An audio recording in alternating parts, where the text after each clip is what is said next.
Okay, maximum and minimum பார்த்துட்டு இருந்தோமா. அதில் வந்து பார்த்தீங்கன்னா இப்போ எக்ஸாம்பிளுக்கு ஒரு சம்மு பார்க்கலாம். f is equal to x square plus y square minus 2x minus 4y plus 5ன்னு இருக்குது. ஸோ மேக்ஸிமம் இல்லை மினிமம் ஏதாச்சும் வரும் அந்த ஃபங்க்ஷனுக்கு, அதை எதுன்னு கண்டுபிடிக்க சொல்கிறாங்க. கொஸ்டினும் உங்களுக்கு இப்படி தான் வரும். ஸோ எஃப்ன்ற function x square plus y square minus 2x minus 4y plus 5. இதை எக்ஸை பொறுத்து டிஃப்ரென்ஷியேட் பண்ணோம்னா 2x மைனஸ் 2.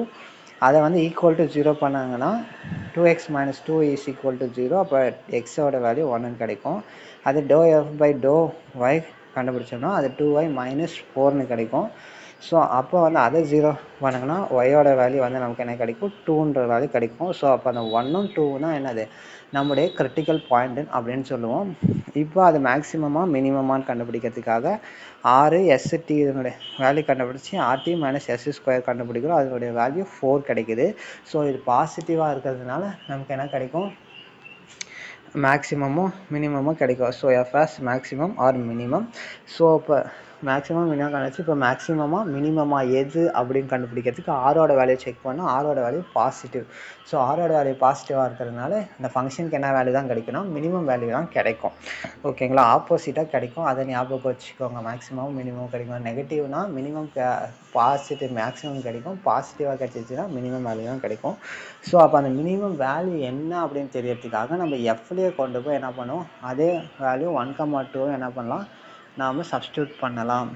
ஓகேங்களா, அதில் இப்போ என்ன பண்ணுறோம், 1,2 சப்ஸ்டியூட் பண்ணால் நமக்கு கிடைக்கக்கூடிய ஆன்சர் 0 வருது. ஸோ நமக்கு மினிமம் வேல்யூ என்னன்னு கேட்டால் 0, மினிமம் வேல்யூ எந்த பாயிண்டில் கிடைக்குதுன்னு கேட்டால் 1,2, அந்த ஃபங்க்ஷனோட கிரிட்டிக்கல் பாயிண்ட் என்னன்னு கேட்டாலும் அதுவும் என்னது 1,2 தான். ஓகேங்களா, ஸோ இதை பேஸ் பண்ணி ப்ரீவியஸ் இயர் கொஷின்ஸ் பார்க்கலாம். ஃபஸ்ட்டு இதை பார்த்துட்டு அதுக்கப்புறம் மேட்ரிக்ஸோட ப்ரீவியஸ் இயர் கொஷின் பார்க்கலாம். nth derivative of log ax plus b is அப்படின்னு கேட்டுருக்காங்க. இது நம்ம டேரெக்டாக அங்கே எழுதிட்டு அதே டேரக்ட் ஃபார்மில் தான். இதனுடைய ஆன்சர் வந்து பார்த்திங்கன்னா ஃபஸ்ட் ஆப்ஷன். இது எல்லாமே லாஸ்ட் இயர் சிடிஎஸ் எக்ஸாமில் கேட்ட கொஷின் தான். அடுத்தது செகண்ட் கொஷின் என்ன கேட்டுக்கிறாங்க, y equal to sine inverse of x which of the following is correct அப்படின்னு சொல்லி கேட்டுக்கிறாங்க. ஸோ இது வந்து கீழே வந்து y டேஷ்ன்னு போட்டாலும் கீழே y1ன்னு போட்டாலுமே ஃபஸ்ட்டு டெரிவேட்டிவ், y டபுள் டேஷ்ன்னு போட்டாலும் y2ன்னு போட்டாலும் செகண்ட் டெரிவேட்டிவ். இதை வந்து பார்த்திங்கன்னா கொடுத்துருக்கிற ஃபார்மேட்டுக்கு நமக்கு கொண்டு வரணும். அதை வந்து ஃபஸ்ட்டு y2ன்னு எல்லா கொஸ்டினுக்கு தான். இப்போ நீங்கள் அதை ஃபங்க்ஷனை 2 டைம் டெரிவேட்டிவ் பண்ணணும் அப்படின்னு 2 டைம் டிஃப்ரென்ஷியேட் பண்ணணும் அப்படின்னு சொல்லி அர்த்தம். அது கண்டுபிடிச்சிங்கன்னா அதுக்கு ஏற்ற மாதிரி ஆன்சர் கிடைக்கும். ஓகேங்களா, y is equal to sin inverse of x. So அப்போ ஒய்யை வந்து எக்ஸை பொறுத்து டிஃப்ரென்ஷியேட் பண்ணோம்னா y dash equal to y1 is equal to 1 root of 1 minus x square. இங்கே நான் ப்ளஸ் எக்ஸ் ஸ்கொயர்னு மாற்றி எழுதியிருக்கிறேன், செக் பண்ணிக்கோங்க.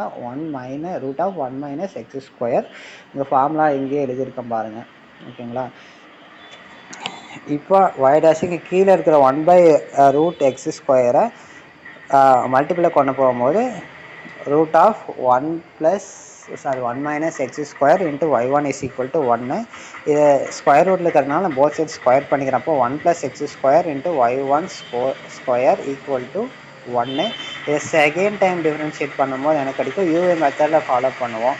அப்படி ஃபாலோ பண்ணோம்னா நமக்கு கிடைக்கிறது 1 minus x ஸ்கொயரை அப்படியே வச்சுட்டு y ஸ்கொயரை வந்து y1 ஸ்கொயரை டிஃப்ரென்ஷியேட் பண்ணோம்னா 2y1 இன்ட்டு ஒய்யை பற்றி டிஃப்ரெண்ட் பண்ணுங்கன்னா y2 கிடைக்கும். அதாவது y டபுள் டேஷ் கிடைக்கும், அதை தான் y2ன்னு போடுறோம். மைனஸ் அதே மாதிரி 2 இப்போ y1 ஸ்கொயர் அப்படியே வச்சுட்டு 1 plus x ஸ்கொயரை வந்து எக்ஸை பொறுத்து டிஃப்ரென்ஷியேட் பண்ணாங்கன்னா வெறும் 2x மட்டும் கிடைக்கும்.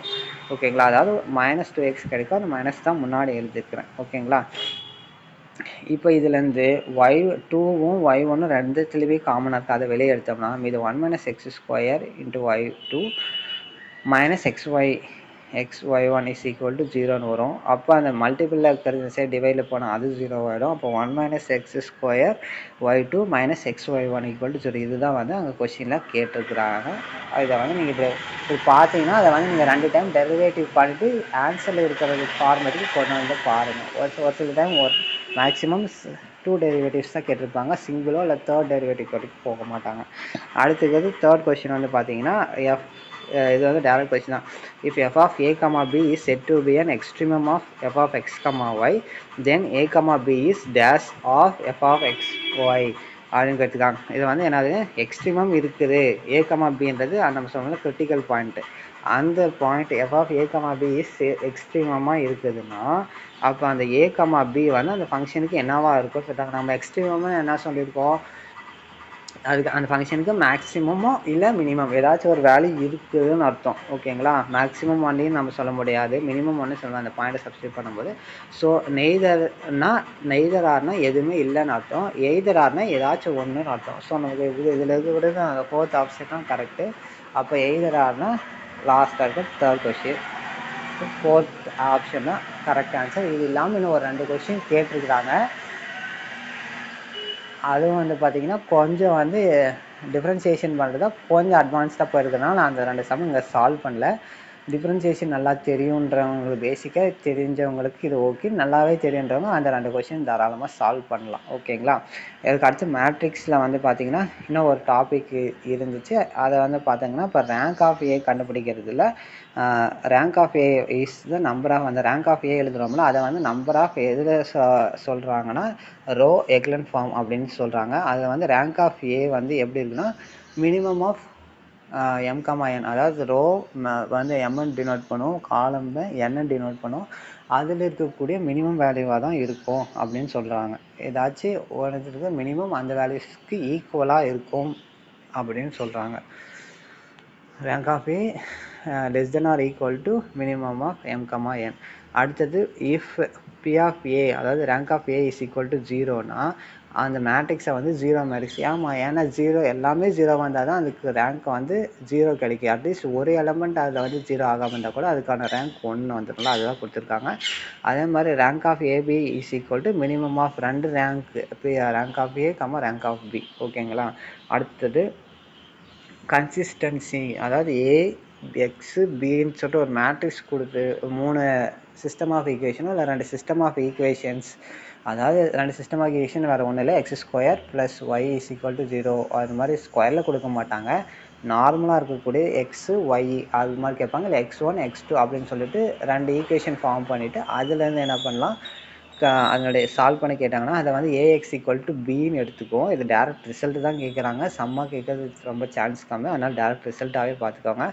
கன்சிஸ்டன்சினா இதனுடைய ரேங்க் ஆஃப் ஏவும் ரேங்க் ஆஃப் ஏபியும் வந்து ஈக்குவலாக இருந்துச்சுன்னா அது கன்சிஸ்டன்சின்னு சொல்லுவோம். அது ரேங்க் ஆஃப் ஏவும் ரேங்க் ஆஃப் ஏபியும் ஈக்குவலாக இருந்துட்டு நம்பர் ஆஃப் அன்னோன்ஸ்க்கு ஈக்குவலாக இருந்துச்சு. நம்பர் ஆஃப் அன்னோன்ஸ்னால் அதில் இருக்கக்கூடிய எக்ஸு ஒய் 2 இருந்துச்சுன்னா அது நம்பர் ஆஃப் அன்னோன்ஸ் 2, அது எக்ஸு ஒய் ஜட்டுன்னு இருந்துச்சுன்னா நம்பர் ஆஃப் அன்னோன்ஸ் 3, இல்லை வெறும் எக்ஸ் மட்டும்தான் இருக்குதுன்னா நம்பர் ஆஃப் அன்னோன்ஸ் 1 வராது, மேக்ஸிமம் 2, 3 தான் கேட்பாங்க அன்னோன்ஸு. அது வந்து ரேங்க் ஆஃப் ஏக்கும் ஏ கமா பிக்கும் ஈக்குவலாக n இருந்துச்சுன்னா அது வந்து யூனிக்கு ஒரே சொல்யூஷன் தான் இருக்கும். அது ரேங்க் ஆஃப் ஏவும் ரேங்க் ஆஃப் ஏ கமா பியும் ஈக்குவலாக இருந்து அன்னோன்ஸை விட கம்மியாக இருக்குது ரேங்க் அப்படின்னா அதுக்கு நிறைய சொல்யூஷன், இன்ஃபைனைட் சொல்யூஷன் இருக்கும். அது ரேங்க் ஆஃப் ஏவும் ரேங்க் ஆஃப் ஏபியுமே ஈக்குவலாக வரல அப்படின்னா அந்த சிஸ்டத்துக்கு சொல்யூஷனே கிடையாதுன்னு அர்த்தம். அதுதான் அங்கே கொடுத்துருக்குறாங்க. ஓகேங்களா, ஏஎக்ஸ் ஈக்குவல் டு பின்னு சொல்லுங்க. ஏஎக்ஸ் ஈக்குவல் டு 0 எப்போ வரும்னா அந்த எக்ஸை வந்து 0வாக இருந்தால் மட்டும்தான் அது என்ன வரும், நமக்கு ஈக்குவலாக வரும்னு சொல்கிறாங்க. அதில் வந்து ட்ரிவியல் சொல்யூஷன், எக்ஸோட வேல்யூ 0 வந்துச்சுன்னா அதை ட்ரிவியல் சொல்யூஷன் சொல்கிறோம். ஓகேங்களா, அதுதான் கொடுத்துருக்குறாங்க. அடுத்தது மேட்ரிக்ஸை பேஸ் பண்ண ப்ரீவியஸ் இயர் கொஷின்ஸு. இதில் பார்த்தீங்கன்னா